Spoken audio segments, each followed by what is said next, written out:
Most manhunts make national, if not global headlines. An unstoppable killer, armed, dangerous, and a threat to national security. Doors become locked, windows become boarded, and governments utilize every available resource until their fugitive is brought to justice. Quote, "You've mentioned me in your manifesto, so thank you for your kind words. I am urging you to call me. Let's figure out together how to end this thing." End quote. Celebrity Charlie Sheen urging tonight's killer to turn himself in and to stop his rampage. There has been nothing quite like the case of Christopher Dorner, former decorated LAPD officer, distinguished Navy officer, disgruntled whistleblower that decided to go out in a blaze of glory, spiraling downward, killing anyone who stood in his path, especially those associated with the infamous LAPD. Many claimed that Christopher Dorner was a hero, a martyr for truth. Many claimed that Christopher Dorner is still alive, a rabbit hole connecting a large-scale law enforcement cover-up. What we do know is that an exhaustive manhunt ensued and ended on Big Bear Mountain that started with the fire and ended with the blaze. We also know that the LAPD relentlessly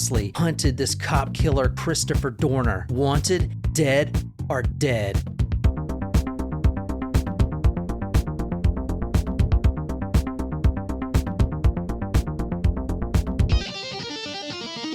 Well, happy Thanksgiving, everyone. Yes. Everything came out pretty good except for my gravy.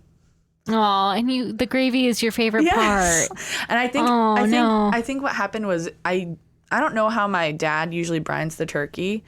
So I got a brine kit and I used that so it had a different flavor profile to it. And I don't think I rinsed it off enough of the bird. Because you felt like it was salty? That's what happened to Mom last year. She's like, I tried to brine for the first time and she said it came out way too salty. Yeah, like the bird was good. It was nice and moist and it was smoky because I did it on my grill. Yeah. On the charcoal grill. And that was good. I had never done it on the charcoal grill before. Yeah. We usually use the grill at home, but the propane. And so I was really upset about my gravy because like it just affected the taste of it. And I washed some of it off, but then I like put the seasoning back on because I was like, oh, this seasoning will be good on top of the turkey, not thinking this has been sitting in it for 24 hours. Right. But I mean, overall, I think it came out pretty good. I was pretty pleased with myself. We are doing YouTube right now, guys, so go to Talk Murder. You always go to the wrong camera. Dang it. So go to youtube.com and type in Talk Murder, and you can see this episode that we're filming right now, and you can follow along with us there. Also, I put all my sources, videos, and photos on talkmurder.com. So go there. You'll see this story front and center there, and you can follow along that way. So either way, welcome. And we have a special observer with us tonight. My mom's here. So my stepmom is here. Nope. Huh? No, it's not stepmom. Oh, my mother-in-law is here. she's like, yeah, that's right. So, oh, too funny. Would you like to say something for the people listening? I am so excited. Oh, she happy to can't have wait you. for the surprise shot. Yeah, she's so excited. Well, we won't make you wait any longer. How's that? Yeah. Surprise shots, surprise shots. We don't know what they are because they're a surprise. Cheers. Cheers, Mom. Cheers. I don't think I've ever taken a shot with you in my life. There's a first for everything. Right. There you go. Down the hatch. Oh, Tequila. It was all the same. We all had the same shot. What was what's the name of it? El Padrino. El Padrino Tequila. So I got a couple emails in real quick. This is my plug. Nicole and I are doing a podcaster course for the new year. We're going to help people one-on-one launch their own podcast and learn how to narrate ACX Audible.com books. Ooh. And there's a lot of money in that. Nicole's made quite a bit of money doing that. She has plenty of books out right now. You can listen to my cool, soothing voice. I'm telling you, you should do a nighttime app. That's a great idea. We gotta look into that and see if we can offer that for the course too. What? like Calm app, you know, and they read stories. I mean, it's mostly celebrities, but I'm like a moderate low-key celebrity by now, right? Yeah. So Sure. if you guys want to learn how to do that, it's great income. Podcasting is really picking up as far as the advertisers are paying more and more. So now is the time to get into it. And it's not going to be a training course like all the other guys have. We're literally going to take you by the hand. That's why we're only doing 10 people. And we're going to walk you step by step, and you're going to launch the perfect podcast that you're going to be proud of. And at the end of the day, if you decide you don't want to do podcasting or narration, that's fine. But as long as you have something that you're really proud of put out, that's all we care about. So go to propodcaster.com. I have a simple form there, and you can fill out. A couple good ideas came in from Annie, sent us a really good idea. She wants to do a podcast. Ashley and Kate, I got you guys. I'm going to send you an email this week, and we'll get started right away. So, and that is for podcasting and audible.com narrations. So we've done it all, and we're going to help you do it too. And that's my plug. Anyway, I want to ask a question. Has anybody heard of Chris Dorner? The name sounds familiar, but I can't place it. No, not at all. So tonight the hint is Blue Line. So We are tell us a drinking drink and then tell us where are we going and who are we killing. We are drinking the Blue Line, and it is vodka, triple sec, and a couple drops of blue curacao. So like a margarita, but not it's with vodka. It's really good. Did you make your mama one? No, she did not want it. I spilled on myself. It's okay. It's like you got the blue only on the navy, so it's perfect.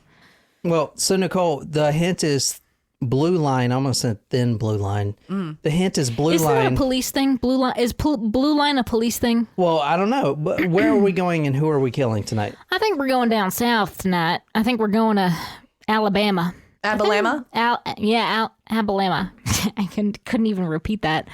And I think it's a police story, and I think this is a cop killer story. Ooh. Oh yeah, like the Rudolph story that we did in Chester. Was Chester, Massachusetts?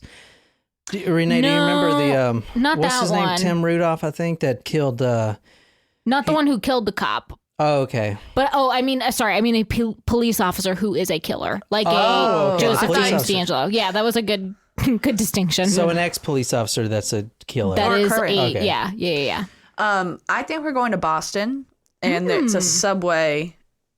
Like a restaurant, the one you used to work at? No. Like a tea. You're Yeah, like the tea. referencing the tea. Yeah, Got Because it. you used to work at a Subway. I did used to work at Subway. Yeah. And it was my first job. You drove a PT Cruiser, I too. did. It was orange. I was An just orange convertible PT Cruiser. Was it convertible? No, it wasn't a convertible. It's funny that he remembers like these odd facts about me that had nothing to do. That's the two things that I would never date a girl that drives a PT Cruiser and or is a cosmetologist. Because they're all crazy. Besides you. But I'm not a cosmetologist. And or, that's what I said. But like But he it was your remembers grandma's those. car, right? It was. Yeah. And So your grandmother was crazy. right. It's. I was gonna say it's funny. He remembers like those very unique facts about me, but he like doesn't remember my birthday. Yes, I do. September 21st. No. November 2nd. just- The thing stop. is, he does actually know it. Yeah, Yeah. I do. July 17th. No, stop being a jerk. You know it. I know. I'm just messing with you. Tonight we're going to Sunday, February 3rd, 2013. Because no one listening now has heard the story, because no other podcast has covered the story, when you hear this, you should really think about why they haven't heard the story and why I haven't heard the story. Because Is it a conspiracy story? kind of, yes, but it was one of the largest manhunts for this killer since 9/11, and nobody has heard of this case. Nobody. Okay. Interesting. And the hint I gave you was Blue Line. Obviously, it's a police-related story. We are going to California, and you had the LAPD, which, not to talk bad about any police, but they have a record. They have Rodney King, and we're going to talk about some of that stuff in a minute. But so this is fairly. So you're saying this since is 2011. very recent. Okay. I mean, this is 2013. I do remember watching one live manhunt, which was after the Boston Marathon bombing. I remember watching that. I was a senior in college. So just even glued to the TV watching that shit, and I remember them finding him in the boat. So exactly. Sarnaev? How many? Yeah. That's what you got to think about. The Boston Marathon bombers. They got so much attention. Everyone knows that, but you don't know about this guy, which is insane. That you do not know about this guy. Is this a local homegrown terrorist? Well, let's get into it right now. Okay. So what you're seeing now is from the LA Times, the 5th of February, 2013. So if you want to read this, Niquiz. Questions an OC killing. Monica Kwan and Keith Lawrence, who had just announced their engagement, are found shot to death. Oh, no. They met in college, two highly regarded basketball players who seemed to have the same winning touch on the court and off. That's sweet. Oh, it's like Love and Basketball. Yeah, I was just going to say that. What is it? Love and movie. Basketball? Yeah. I don't know that song or whatever. It's a movie, Love and Basketball. I haven't seen that in a long time. Yeah. This is from the LA Times, what you're looking at now, from the 5th of February. Remember, I said we're going to the 3rd of February, so this is 2 days after. This article right here, they still do not know who killed this couple. I found this on YouTube, and I'll embed this on talkmurder.com. This guy mapped out the entire murder spree. The spree killer is what Chris Dorner, who we're talking about tonight, he kills... He just kills and kills and kills. He's a spree killer. And he mapped out this entire... But in a short period of time. In a very short period of time. So if you guys don't know, a spree killer is not like a serial killer. A spree killer is someone who kills initially and then just tries to kill as many people as he can because he knows the inevitable is going to happen. He's going to be in a police shootout or something, which is exactly what happened here. So think Andrew Cunanan, the guy that killed Gianni Versace. You kill once, you know you're going to probably spend life in prison or to get the death penalty. Might as well kill as many people as you can. And that's why the manhunt was so intense because someone that is in that mindset, I mean, they're going to kill children, they're going to kill women, anyone they see, they come in contact with, they're going to kill. Anyway, the video that you're seeing now is a guy on YouTube that mapped out the entire traveling of this killer, Chris Dorner. All right, so what you're looking at now is the travels of this spree killer. And while you're looking at this video, I'm going to talk a little bit about the victims. These are the first two victims. Monica Kwan was the assistant women's basketball coach at Cal State Fullerton. Keith Lawrence, her fiance, was a campus police officer at University of Southern California. Kwan graduated in 2002, Walnut High School. She had the most three-pointers in a season in any game. She played at Long Beach and Concordia. She graduated in 2007. She has a master's degree and became a coach at Fullerton. Her father was in the LAPD and is a police chief at Cal Poly Pomona. What you're seeing now is where they were killed. This is... In the parking lot. In the parking lot, but this is a raised structure. So think of a parking garage and... It's on the roof of the parking garage. Exactly. So you go up the ramps. The ramps, exactly. And this guy on YouTube right here has mapped it out so you can see the actual location. So this is the parking garage you're looking at right now. That's Monica and her fiance, and this is where they were killed. Right here, they were sitting in their car, and a hitman or somebody just came up and killed both of them point blank range, almost like the Son of Sam coming up and pow pow with his 45 right at Lover's Lane. This isn't Lover's Lane, but they were literally just sitting in the car. You know, they were just sitting there. So if you see this photo right here, you can kind of see where the car was. It was in this parking spot because you see this is water. That's water they were using to spray off the blood. Okay. So you can see where they were. And this is a better image right here. They were in this parking spot. Got it. Someone had just pulled up and immediately pointed a gun in the car and killed both of them. As I said, Keith Lawrence, he was a campus police officer at USC. Not only that, Monica Kwan, her father is in the LAPD, and is a police chief at Cal Poly Pomona. Mm-hmm. So this is a police focused killing. You guys understand that? Mm-hmm. The fact that Keith Lawrence, the future husband, was a cop, and the basketball coach, her father, is a police chief, makes this a police target. Does that make sense? Yeah. So it was purposeful. It was intentional. Someone is trying to kill family of the LAPD. Got it. Of the LAPD. Okay, gotcha.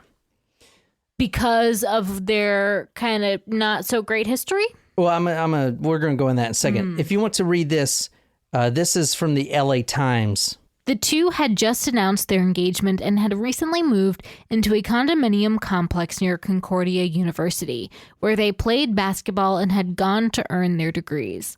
Late Sunday, after a passerby noticed two people in the parked car, police said they found Lawrence slumped in the driver's side of his white Kia. Kwan was next to him, also dead. The couple were shot multiple times, authorities said.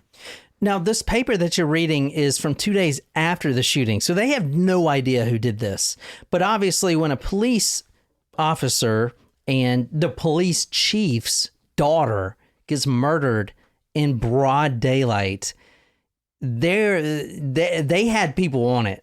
Let me just tell you that. They had people on it, and they were going to find this guy. I pulled this photo from the Los Angeles Times. What do you see there? Can you describe this photo for us? Go ahead, Jen. He's cleaning up the crime scene with a brush, and there's broken glass. Exactly. So there's broken glass everywhere. So this guy, whoever killed him, just pulls up in this parking garage. They don't even roll down the window. They don't even see it coming, and he just starts shooting. All right. Interesting that nobody noticed until 2 days, though. It was 2 days before somebody noticed that they were dead. That is very interesting. But what is also very interesting is nobody knows this story. True. And here is more to back that up. Nicole and I saw this person live. How come they never talk about Chris Dorner? That's a story about a man who believed he did everything right. Do you know who Chris Dorner is? Well, Chris Dorner, if you remember, was an African-American police officer in the LAPD. He was executing a warrant with his partner, who was a white woman. And white women, I support you, but boy, if y'all don't shut the fuck up. So what you're watching now is Dave Chappelle. Recently. During the process of very recently, warrants, this white woman did what Chris Dorner thought was excessive force. I don't know what she did. She kicked a motherfucker that was handcuffed or hit a guy that was handcuffed or something.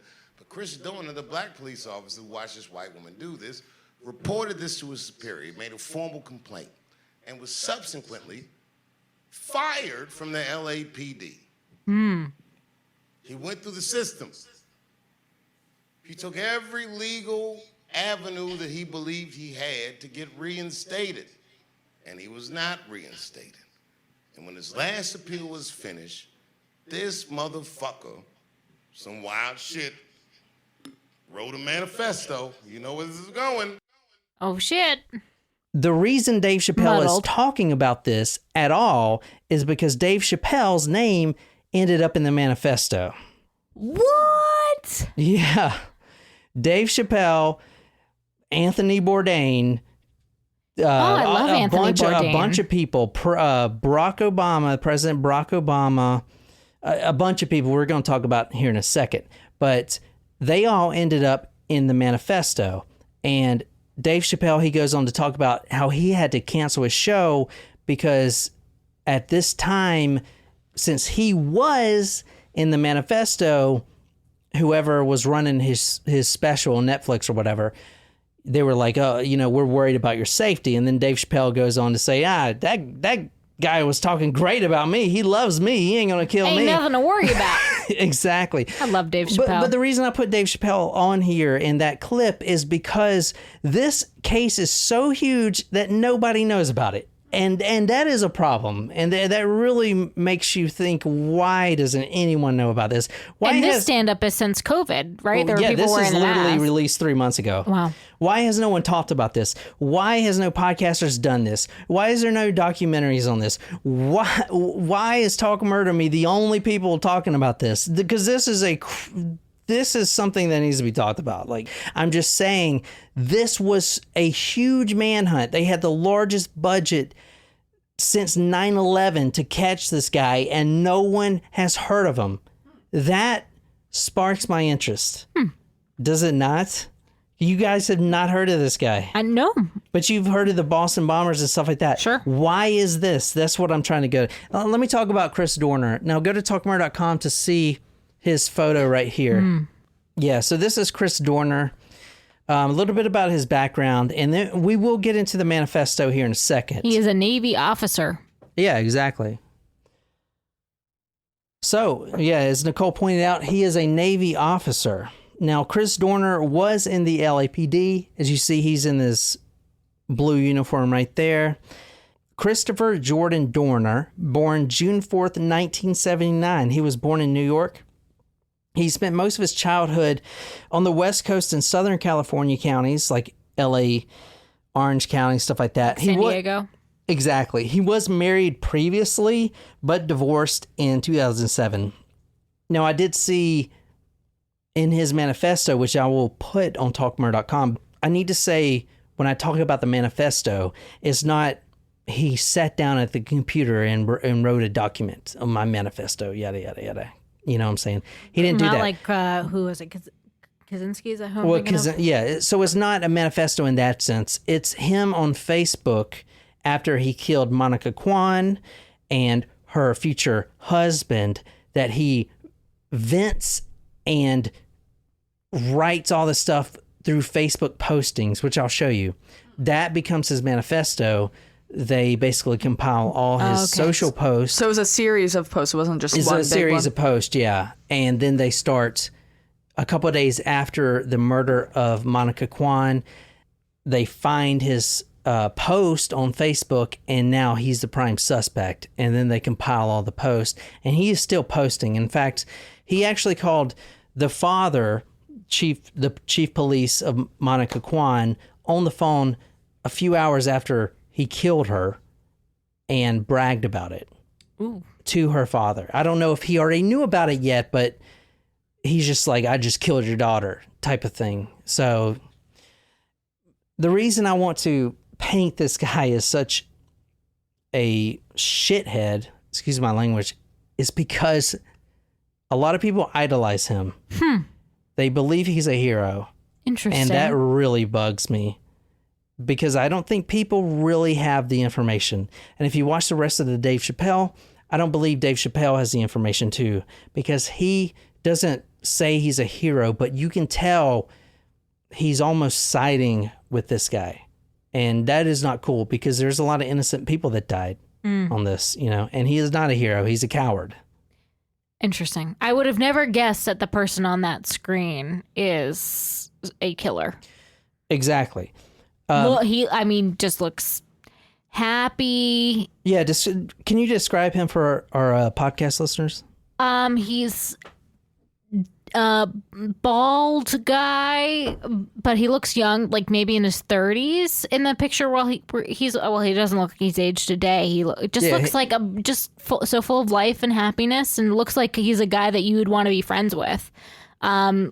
Served obviously overseas, naval officer, and then went to a police officer. He just, like, from a picture standpoint, looks like the epitome of just a great guy. Yeah, and a great police officer too, and a great soldier. Which when I was in the military, there are people like myself who, you know, I'm glad I'm in the military. I'm getting GI Bill, whatever. And then there's the super soldiers that live for it. You know, and I wasn't like that, obviously, but they were.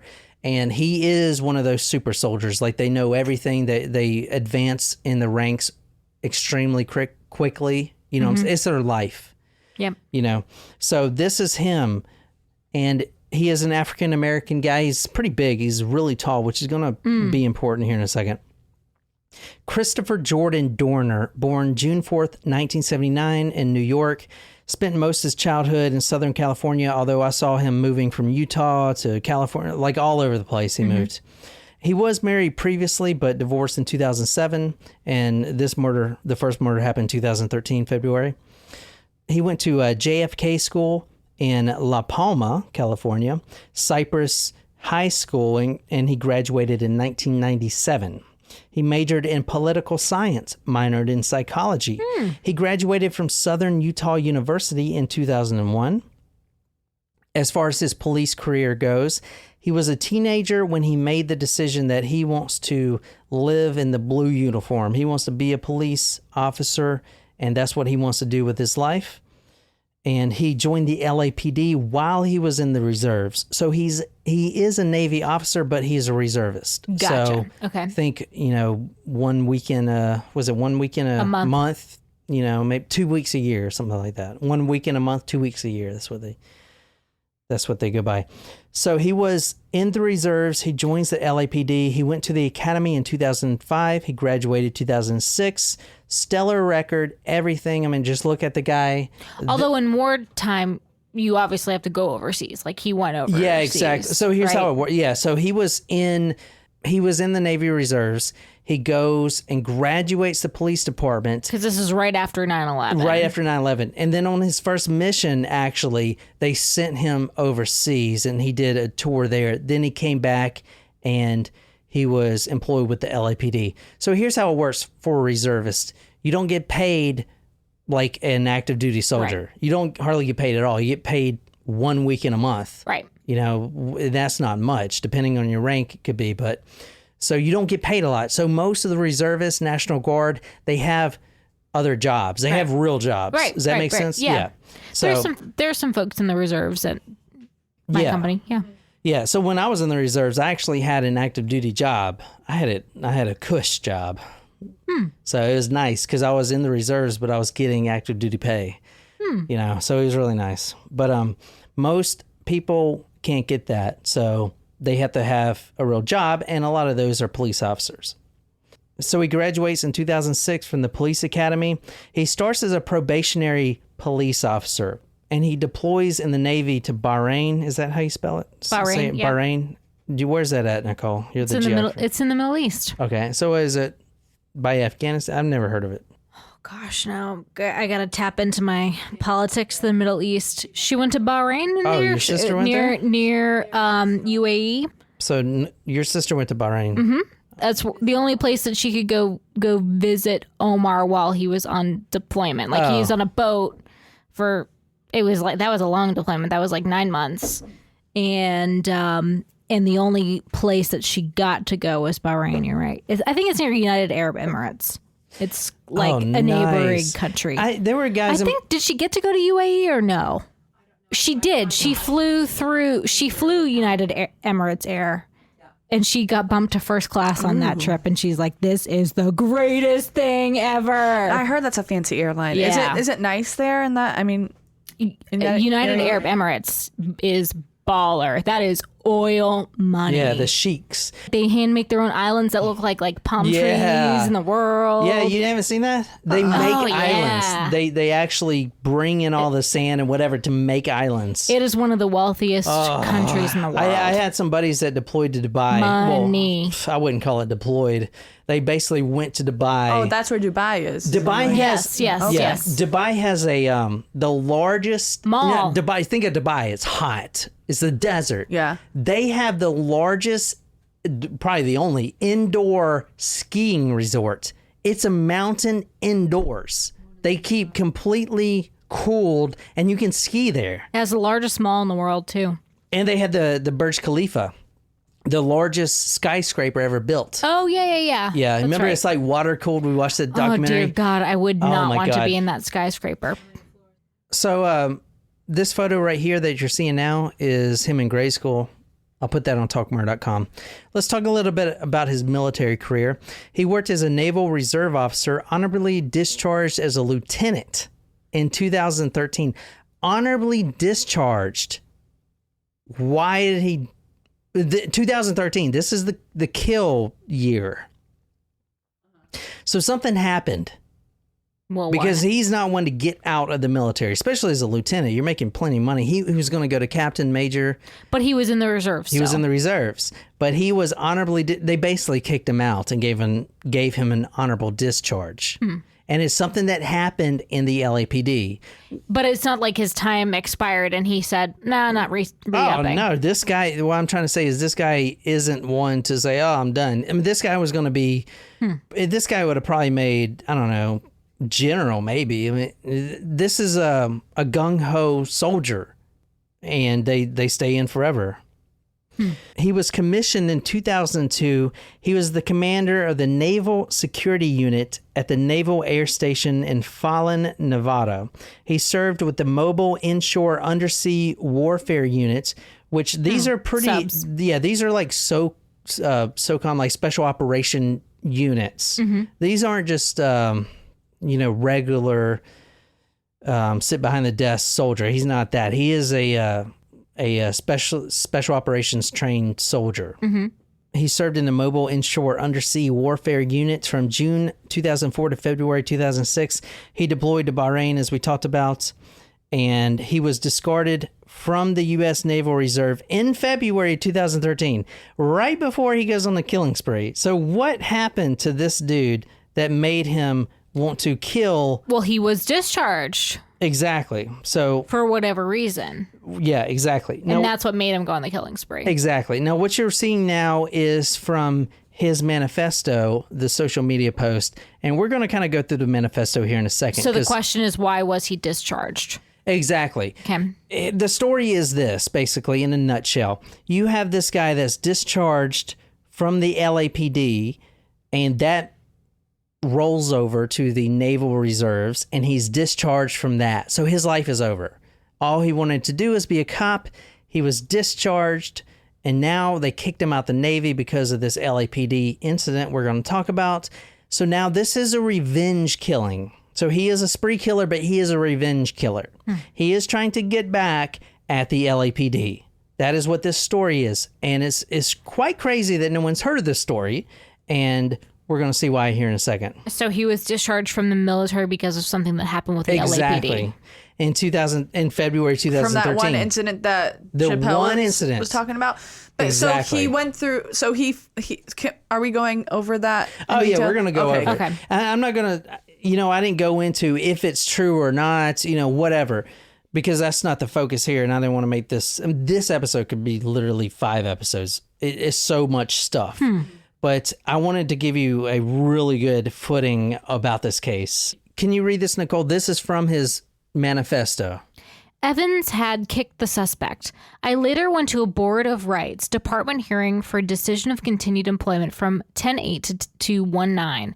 During this BOR hearing, a video was played for the BOR panel where Christopher Gettler stated that he was indeed kicked by Officer Evans. Video sent to multiple news agencies. In addition to Christopher Gettler stating he was kicked, his father, Richard Gettler, also stated that his husband had stated he had been kicked by an officer when he was arrested after being released from custody. So this is what Chris Dorner writes on his Facebook wall.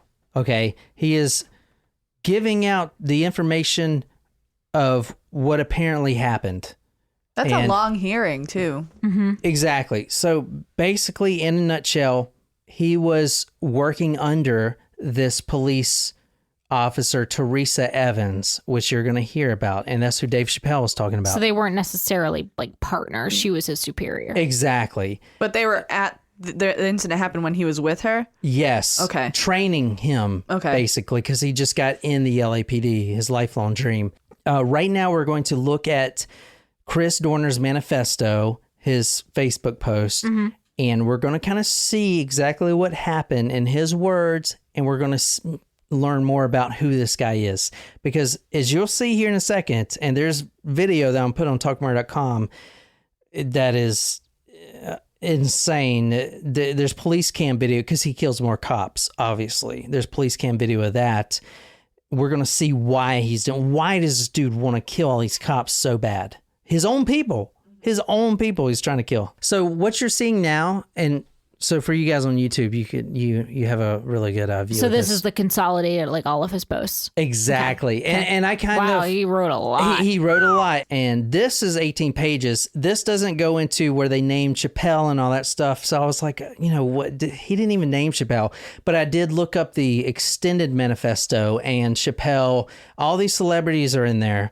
Anthony Bourdain. He basically... It's a last will. I'm probably going to die, so I want to go out by saying, Dave Chappelle, I love your stuff. Anthony Bourdain. He even says, what's the guy that made The Hangover? Bradley Cooper. He says, Bradley Cooper, it sucks that I'm not going to be able to see The Hangover 3. You can see all this that he wrote. He said that, and he knew he was going to die. This was a suicide mission. Kind of weird. And I really want to point out that this dude is not a hero. This dude is a coward. You do not kill innocent people. The reason I'm saying that is because so many people think he's a hero. It literally drives me insane. But I'm going to read a little bit of this from his manifesto. His manifesto is racially, what should I say? Charged. Yeah, good word. Racially charged. So I'm going to run over it right quick. He says one incident he was riding in the back of a 12-passenger van, and he was called the N-word. He says he heard, quote, I heard Officer Magana call an individual a N-word again. Now that I had confirmed it, I told Magana, another fellow police officer, not to use that word again. He replied, quote, I'll say it when I want. Another officer, Officer Bordeaux, a friend of his, also stated that he would say the N-word when he wanted. At that point, I jumped over my front passenger seat and two other officers, where I placed my hands around Bordeaux's neck and squeezed. I stated to Bordeaux, don't fucking say that. At that point, they were pushing and shoving, and we were separated by several other officers. What I should have done, now this is going to point his character out. What I should have done was put a Winchester Ranger SXT 9mm 147 grain bullet in his skull and Officer Magana's skull. Wow. This is what people don't see.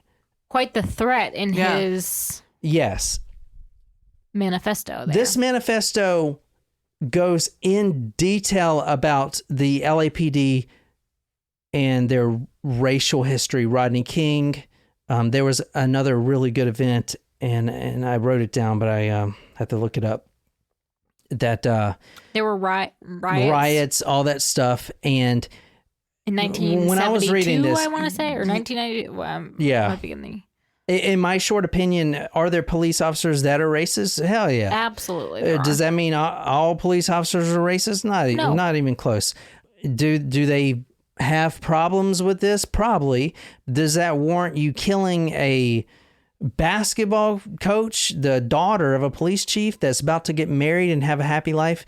Does that warrant you killing other police officers?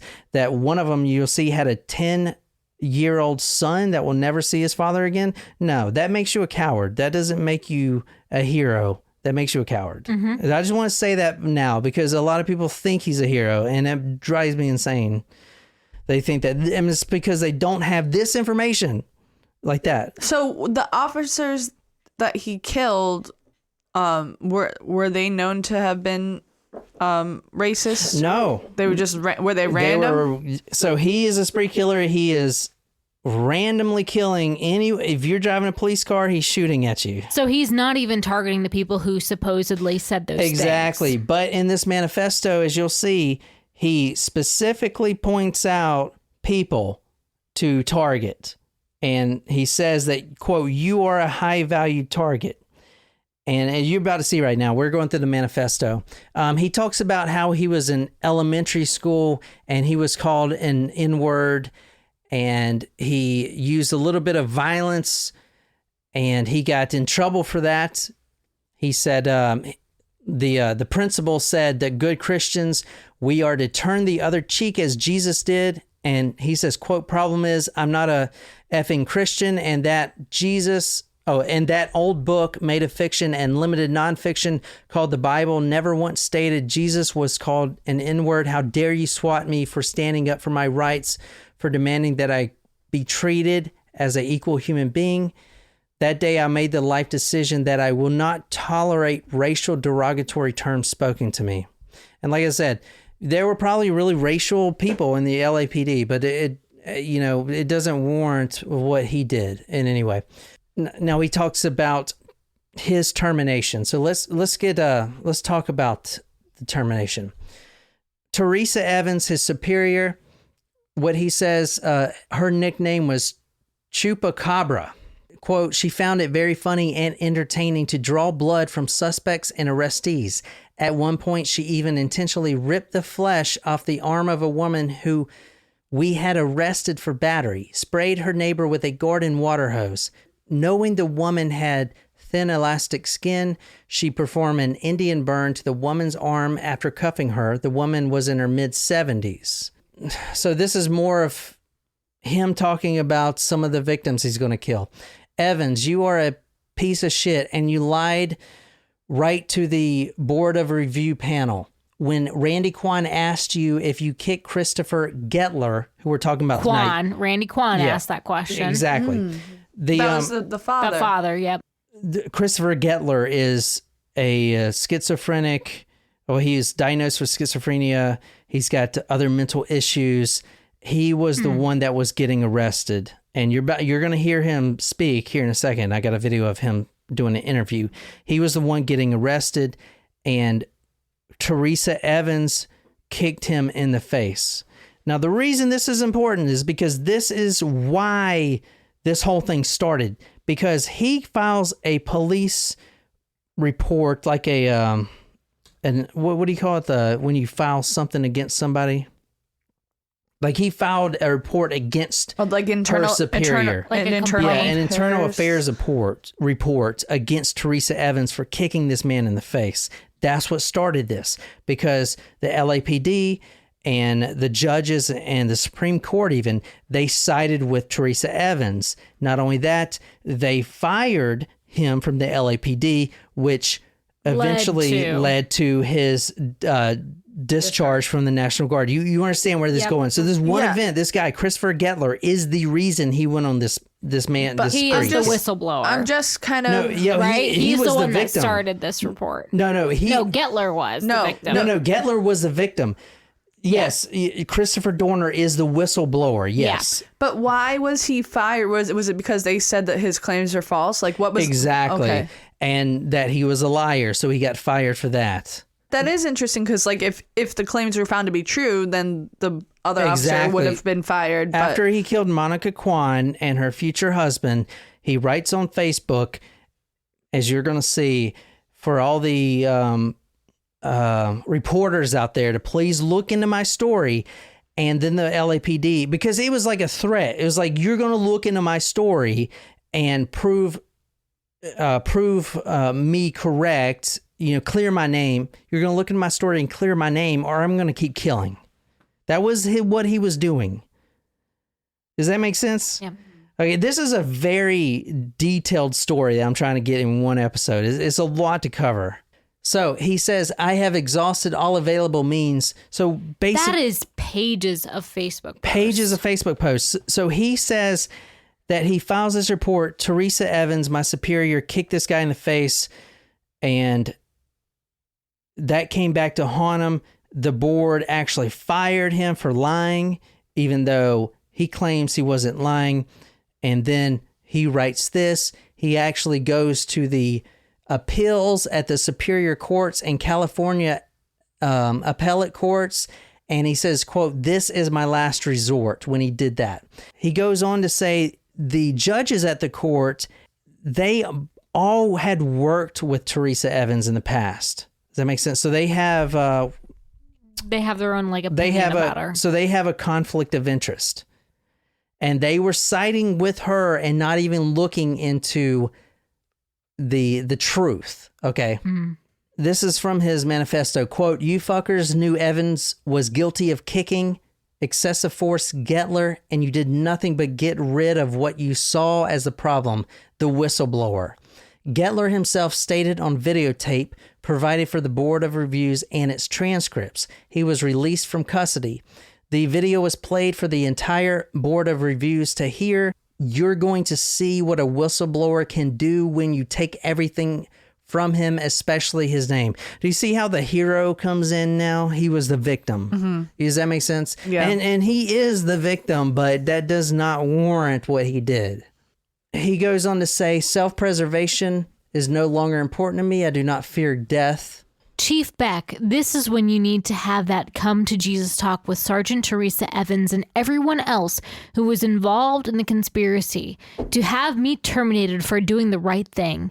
You also need to speak with her attorney Rico and his conversation with the BOR members and her confession of guilt in kicking Mr. Gettler. I'll be waiting for a public response at a press conference. When the truth comes out, the killing stops. So he's admitting to killing in his Facebook post. Yeah. But the fact that he killed Monica Kwan and then called her father and bragged about it. That's what set off the search for him? Dude, and they found his Facebook post. Jeez. But it was 2 days later. But they were frantically looking. You don't kill a cop and expect to go under the radar. They're going to find you, you know. That's just how cops work. It's so long, guys. I don't want to go through all this, but he talks about very long post. He talks about Rodney King and going back to that. He talks about the history of the LAPD. Some of the stuff is really crazy. He talks about the LAPD seeing people as purchases. If you want to read this is kind of crazy. And this goes into the theory that maybe the LAPD is covering up because, I mean, hell, you know, who is Christopher Dorner? Have you heard of him? Which one do you want me to read? When your family members die, they just see you as extra overtime at a crime and at a perimeter. Why would you value their lives when they clearly don't value yours or your family members' lives? I've heard many officers who state they see dead victims as ATVs, wave runners, RVs, and new clothes for their kids. So what he's saying is he talks about the LAPD officers. They'll go to a brutal crime scene. They'll take pictures with their cell phone, and at the end of the night, they'll compare them, seeing, you know, who's got the most graphic one. They see victims as wave runners and ATVs, basically more overtime. Right. That's what he's talking about, overtime. And that's what he's saying. And you know, I don't deny it. I mean, I don't know for sure if this is the case, but this goes into the theory of maybe the LAPD is covering all this up because they don't want people to know their officers think of, you know, murdered victims as ATVs and wave runners. If you want to go ahead and read this. They take photos of your loved ones' recently deceased bodies with their cell phones and play a game of who has the most graphic dead body of the night with officers from other divisions. This isn't just the 20-something-year-old officers. This is the 50-year-old officers with significant time on the job as well who participate. And he talks about he's going to utilize everything.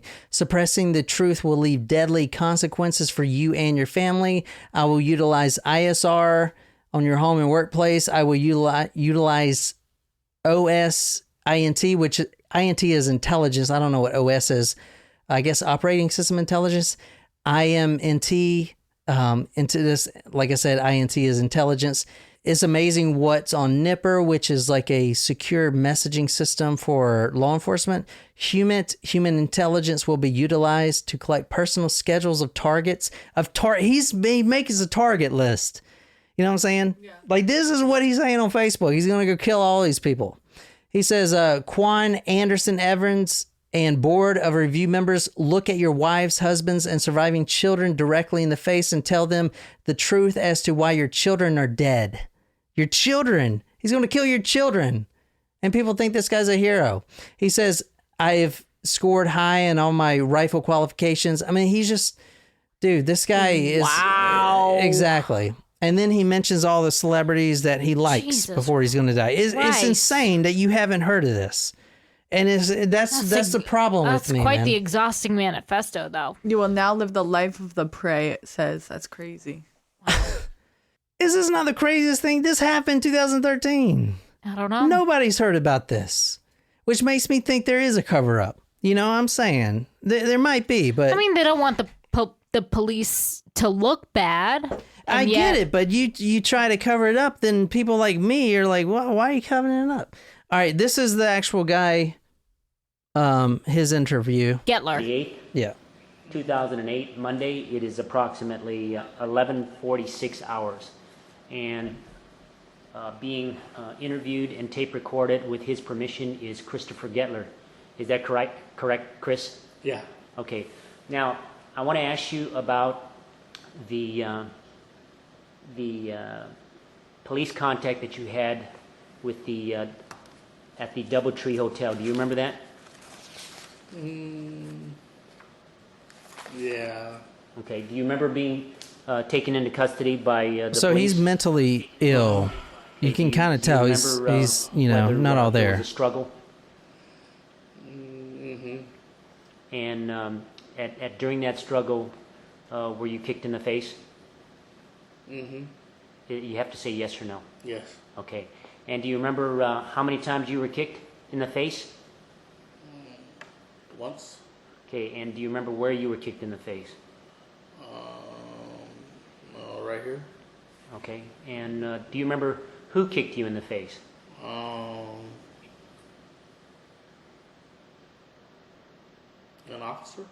Do you remember what sex? Was it a male or female? It was a female. And do you remember whether they were white or black? They were black, or almost black, I think. You see that? Almost white. They were almost black. Do you remember whether the So Dave Chappelle said she female was had, light color Caucasian. hair or dark hair? She had darker hair. Her hair was was a lighter shade, darker. Okay, but do you remember being kicked? Yeah, Okay, and how many times? once. Okay, and where?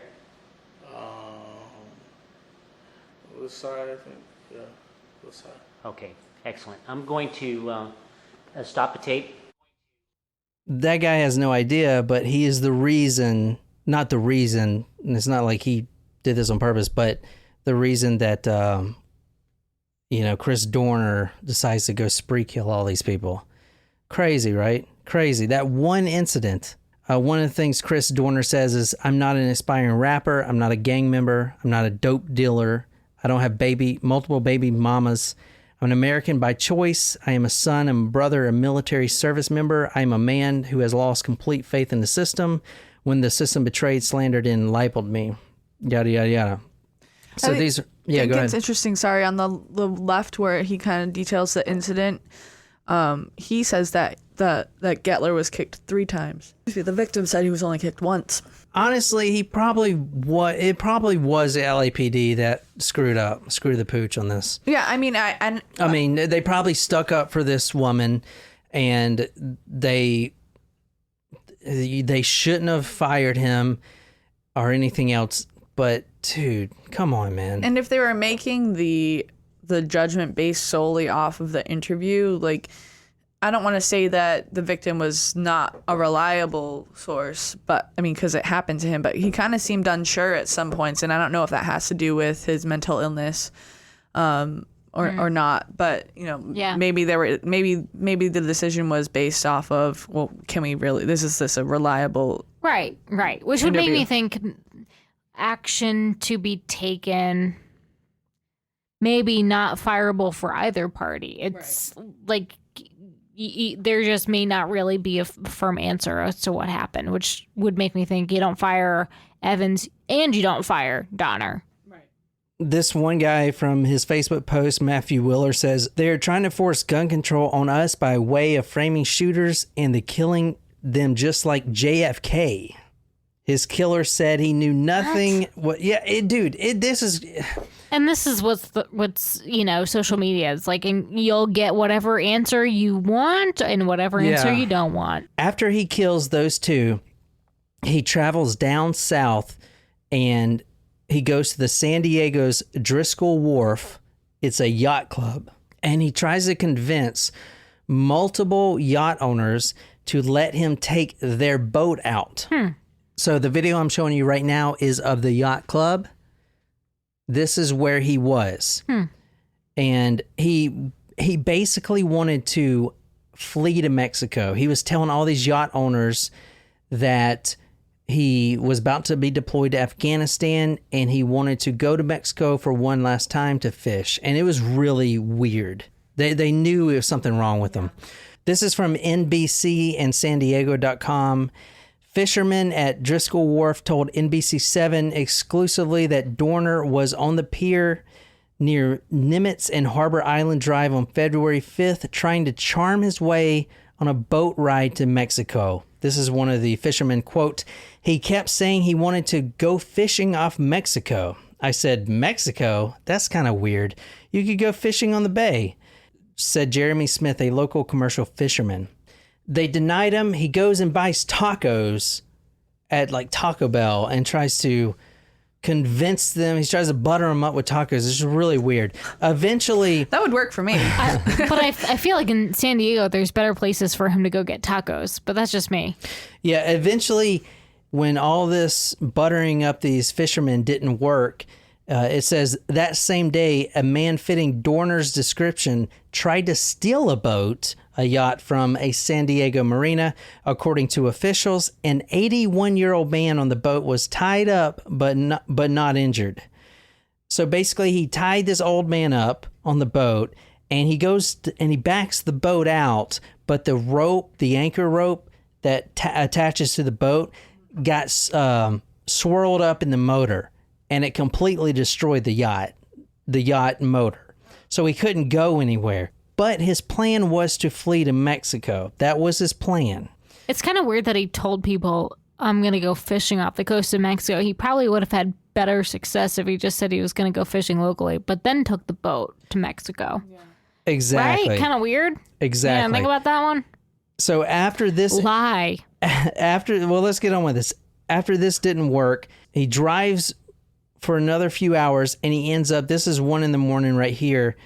And if you want to describe this, well, the picture you're seeing right now is a shootout when he pulled up to a police car and he just starts randomly shooting at them. If you want to kind of describe that photo. Whole streets blocked off. There's yellow tape and all that. So this is Thursday, February 7th, 2013. 1:25 a.m. in Corona, California, a man, Chris Dorner, shoots 2 LAPD officers who had been assigned to protect people targeted in his manifesto. One officer's forehead is grazed by a bullet. These 2 officers survived. This is the photo. You see how many, the evidence tags there? Do you see them on the ground? That's how many times he shot. And he was driving his truck, and he just opens fire at this random police car.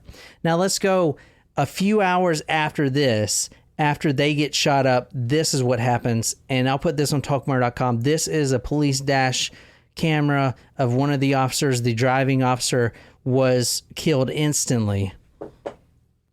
So what you're seeing now is the police cruiser going up to a random stoplight. They do not see... You see that truck coming up? Mm-hmm. He is running a red light. That was Christopher Dorner's truck. Let me rewind that real quick so you guys can see it again. The cruiser is pulling up to a red light. There's a red light on both sides. This red light. And that truck is Christopher Dorner's. He is driving up, and just watch what happens. Ooh. And this is February 7th, 2013, like I said. Do you see what's happening now? Oh, because the officer was killed? Exactly. Wow. The officer's car, the video you're watching now, is rolling slowly into the intersection. This officer's already dead. Wow. The car is just rolling, and it continues to roll for a long time. So he was shot by Christopher Dorner, drive-by. Caker 573 controlled all units, speed info, reference 1199 for LAPD. Everyone's already en route. It occurred at the 15 freeway Magnolia, the 187 suspect from Irvine Break. So what you're hearing now is... The suspect vehicle is still outstanding. It's a black Nissan Titan, 7 X-ray 03191. It was last seen eastbound Magnolia towards Home Gardens. Corona got the call at 0124 hours. Break. 1199. We're on Mag. This is the taxi driver you're hearing now. Multiple times. A random taxi driver pulls gets into the police car and gets on the radio. That's what you're listening to now. Copy 1199. So Christopher Dorner, drive-by, random cop, had no idea who the cops were, killed him right there. Okay, one of the police officers died right there instantly, and that's why his car rolled into the thing. Now, what you're seeing now is the slain police officer. He is the one on the right. The other one got shot, but he survived. So the one on the right, his name is Michael Crane. He was a 34-year-old former Marine, and he had 2 tours in Kuwait. So he died February 7th, like I said, around 2 a.m., and I'll put that dash cam video on talkmurder.com. It's very eerie to see because the cop is sitting there at the red light, and then all of a sudden it just rolls slowly into the intersection, and you know he's already dead. So, but the man on the right, Michael Crane, was killed, 34 years old, had a family and everything. He's dead. If you want to read this is from the LA Times. On Wednesday, Officer Crane was buried with full honors. His 10-year-old son, Ian, joined officers carrying his father's casket. Yeah, so anyone out there that says this guy's a hero, yeah, you can screw off because he's not. He's a coward. Now, let me kind of change the light. This is kind of the police chief says this is tension, intense tension. This is after the murder of Officer Crane. What do you see here? Can you describe this? That's a lot of bullet holes.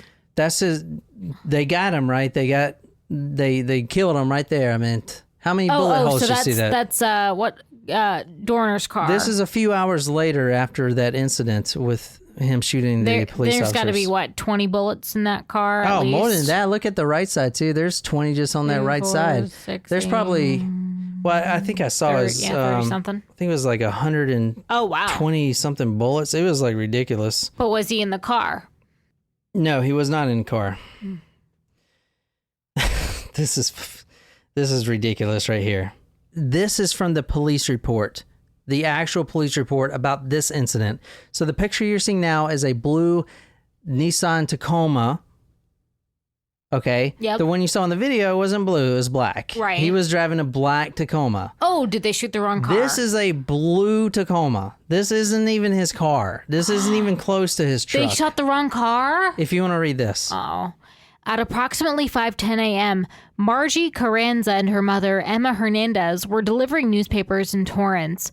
Carranza was driving a blue four-door 2007 Tacoma pickup truck with license plate 8D68341. The rear windshield, rear driver's side, and rear passenger side windows of the truck were tinted. Hernandez was in the middle rear seat, handing newspapers to Carranza, who threw them out of the front driver's side window of the vehicle towards subscribers' residences. This really pissed me off. Let me go back to the picture. Look at all that. Look at all that. Those bullets. It's not the right car. No, it's not. Did they die? No, luckily, the driver, the 71-year-old, I believe, was shot twice in the back. This is going to piss you off right here. Lucky. This is not even Chris Dorner, not even close, not even the same. It's a truck, yeah. It is a truck. They got the truck right. These guys... These two ladies, Hispanic ladies, were delivering newspapers. They had their lights off because I guess that's what newspaper delivery people do. They don't want to shine the lights in your bedroom, and, they're out at 4 a.m. Right. So these cops pull up behind this truck and immediately start shooting. I have never seen that in police protocol, ever. That is literally ridiculous. Yeah, that's bad. And that might be one of the reasons they want to cover this thing up, because that is kind of stupid. That is literally comical. And luckily she didn't die, but holy Jesus Christ. All right.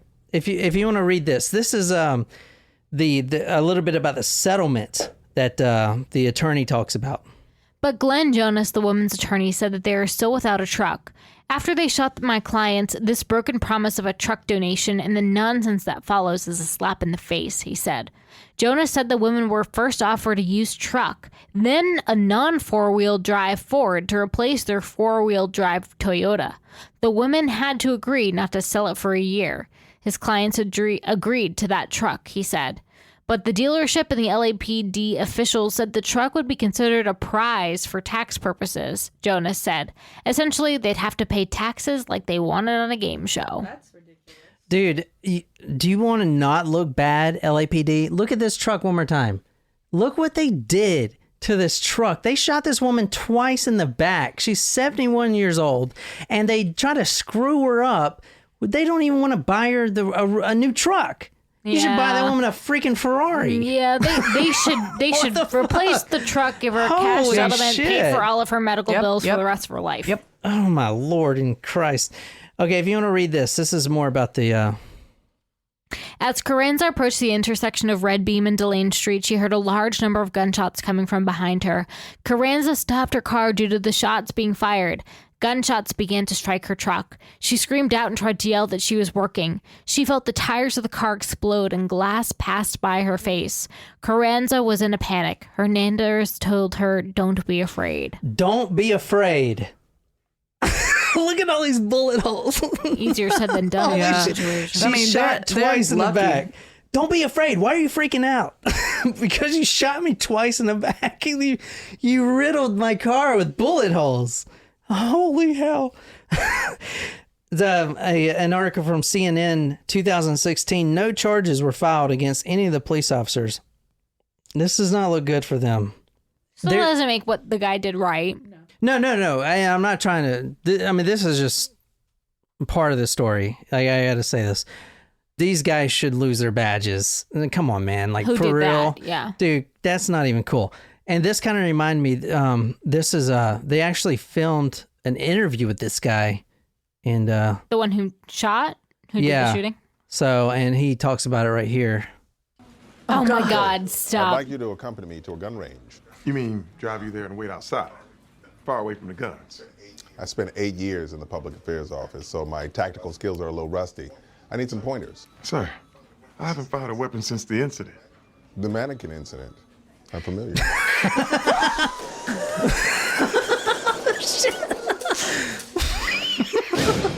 Actually, there was an incident after that. Another incident? You gotta cool it, man.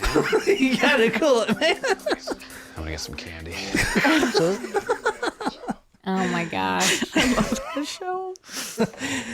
Okay, the reason I'm pointing that up, because it doesn't end there. If you want to read this is from LAIST.com. Torrance surfer shot at during Dorner manhunt to receive $1.8 million. This is also not his truck. That's a Honda. They said he was driving a Nissan, and the first one was a Toyota. This is not his Toyota. truck. That's a Honda. This is a surfer that is on the way to surf some waves, and he gets rammed by a police car and randomly shot at. That's awful.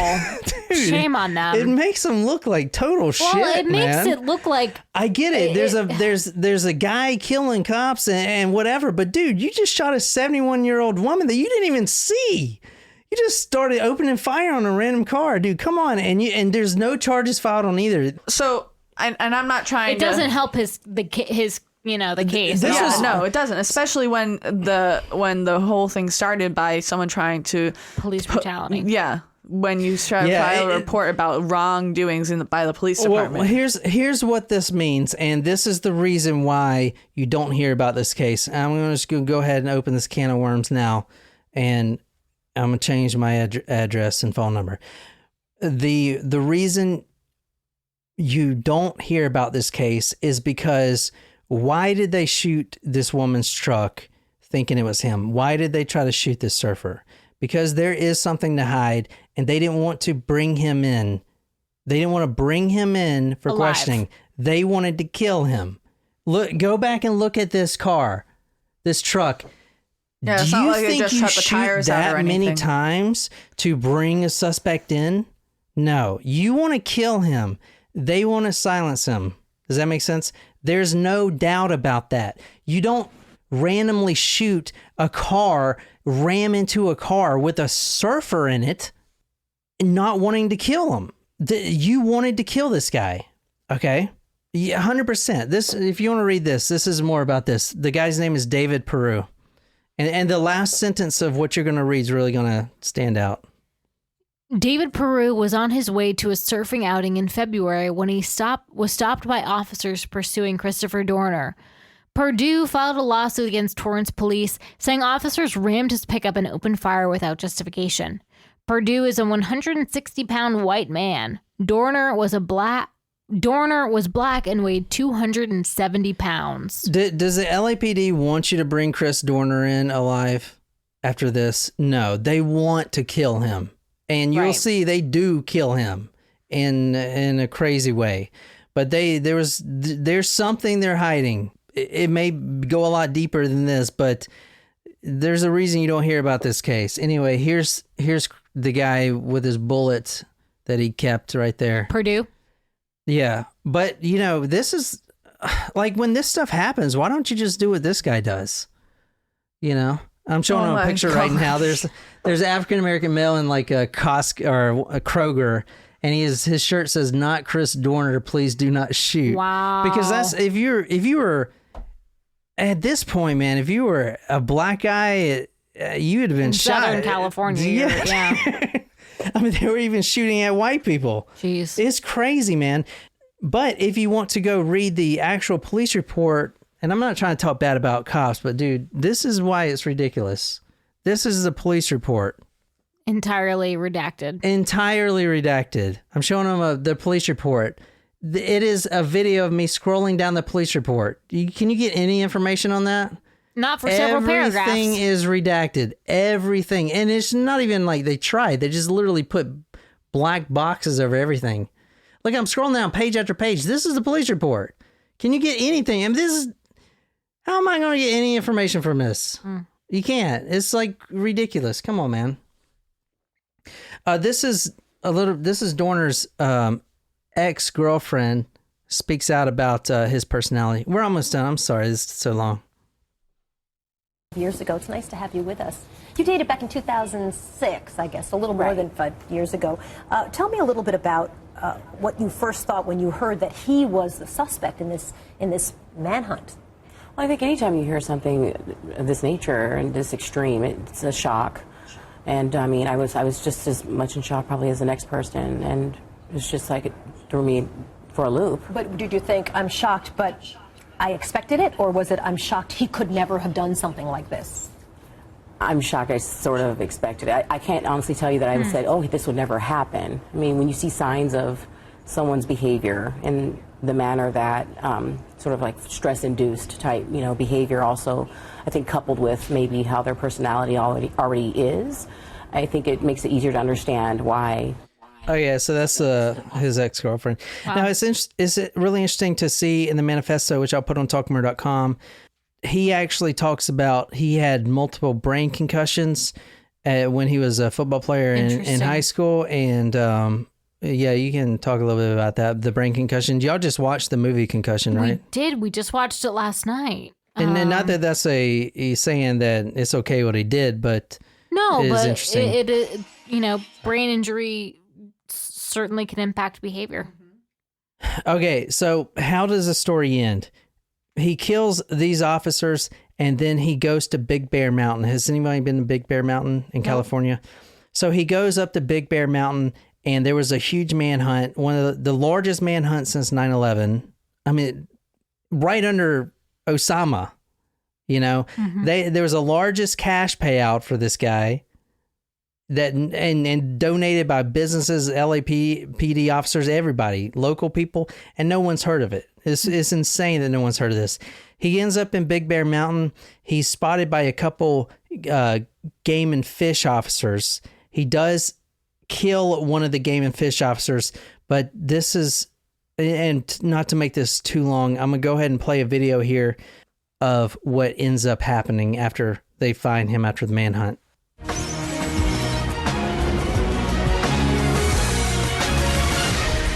This is from CNN. Audio on the ground from a CBS 2 KCAL reporter mentioned a smoke grenade. And then, in the chaos, someone, we don't know who, was heard yelling.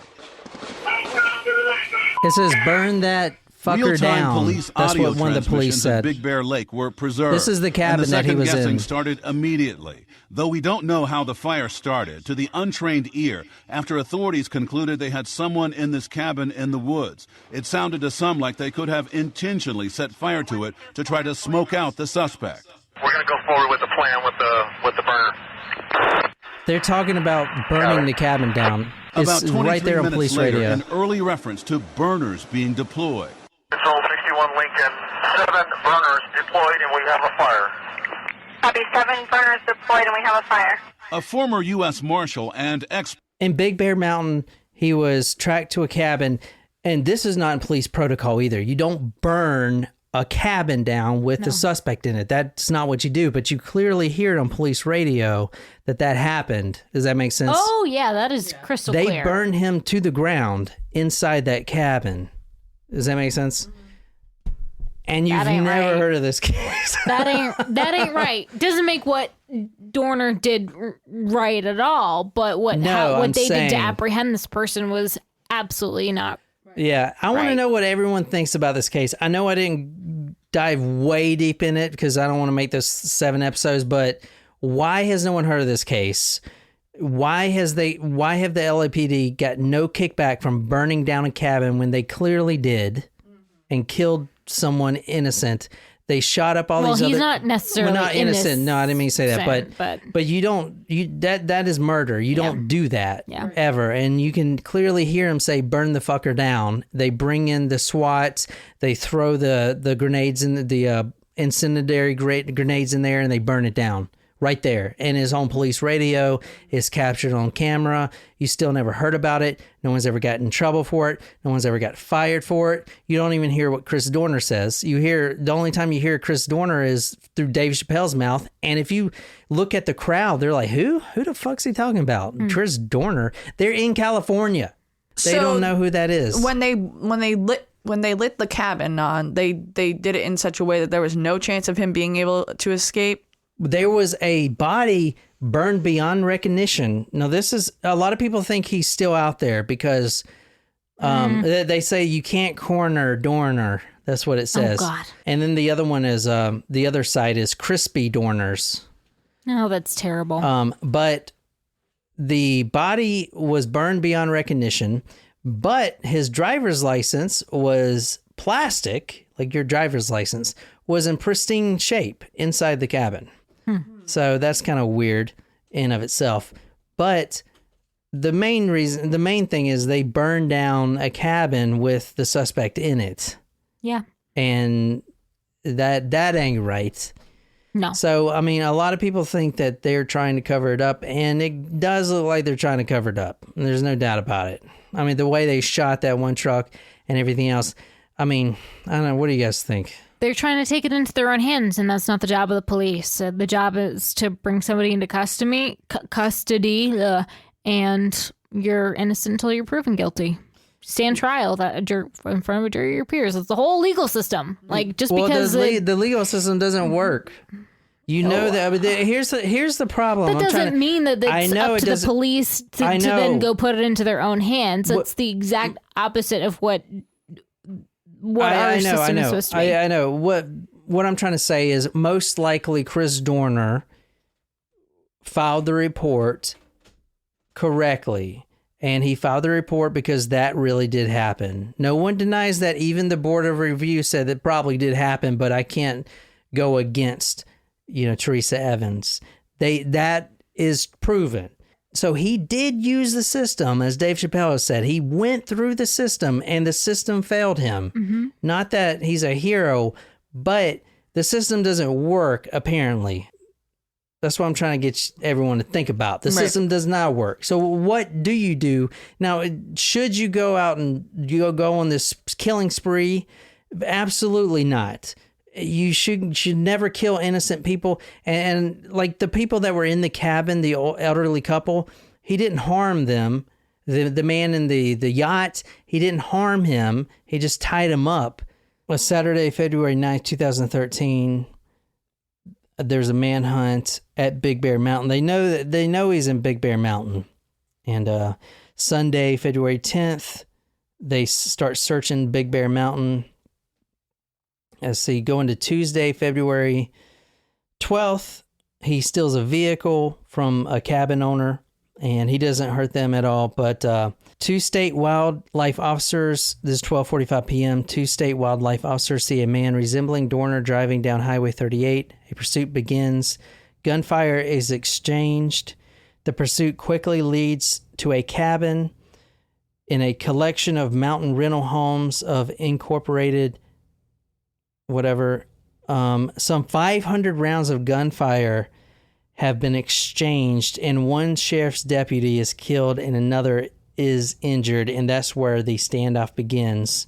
And I'm reading this from NBC Los Angeles. They shoot tear gas into the cabin, they knock down the walls of the cabin, and then they throw in some sort of incendiary devices and they burn it down. So number of victims, 4. So the 2, Monica Kwan and then her future husband, the random cop that was driving, which you saw the dash cam video, and he shot a couple other cops, but they survived. And then that one wildlife and game officer that was on Big Bear Mountain, they spotted him. The chase ensued. They, chased him to the cabin.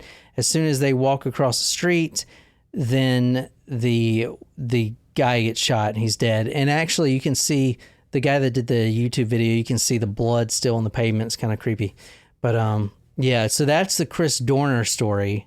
It's an insane story. It was extremely hard to research, and I'm sorry if it didn't flow very well. It was really hard to research. It was a lot to that story, a lot. And I know I didn't hardly cover half of it, but no, it was really anything you want to say?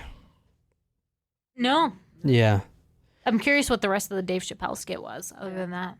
Oh, we can watch it. I mean, he just basically breezes over it because, he talks about he was mentioned in the Manifesto. And I'll put the Manifesto on talkmurder.com, but a lot of celebrities were mentioned in the Manifesto.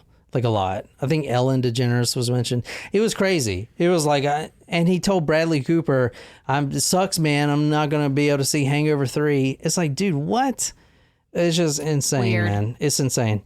I'd really like to know what you guys think. Obviously, the LAPD needs some review here, obviously. Obviously, that does not give anyone a warrant to kill anybody, especially innocent people. But he's not a hero. He's not a victim. I mean, he may have been a victim of that particular incident, and the system doesn't work, obviously. So what do you guys think out there? Like, what do you think he should have done? He lost his military career. He lost his police officer career. His life was ruined, yes. But what do you think a better option was? Any option that would have had a successful outcome for him, instead of doing what he did to clear his name. I would love to hear you guys' thoughts about it. You can put it on the YouTube video if you're watching the YouTube channel or whatever, and you can talk to us there.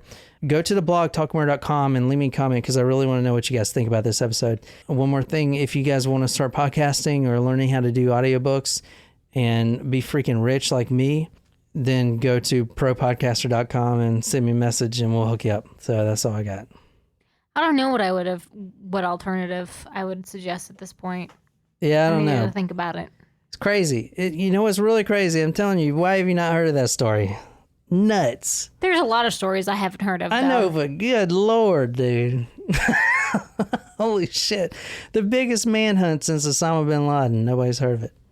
Anyway, that's my story on Christopher Dorner. You have heard this first on talkmurder.com. No one else has done it, so you're welcome. Be sure to subscribe if you're not. And until next time, my name is John, here with Jen and Nicole. Until next time, good night, you lovely, lovely people.